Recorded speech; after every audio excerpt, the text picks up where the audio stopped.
If this goes wrong, you hope for the best, but be prepared for the worst.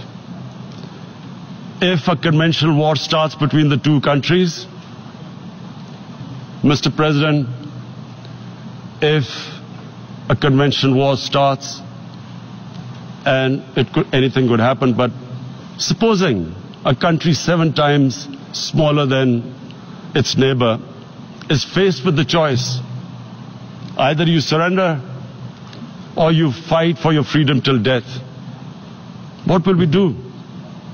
I ask myself this question. And my belief is, La ilaha illallah, there is no God but one. And we will fight. And when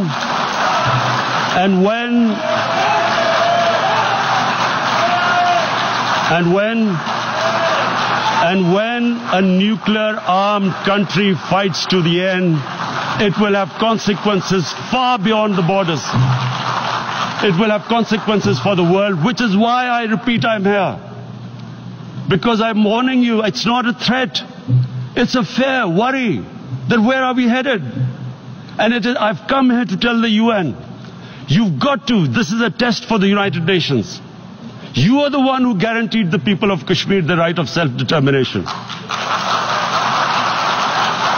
They are suffering because of that. And this is the time. This is the time not to appease like in 1939 appeasement took place. This is the time to take action. And number one action must be that India must lift this inhuman curfew, which has lasted for 55 days. It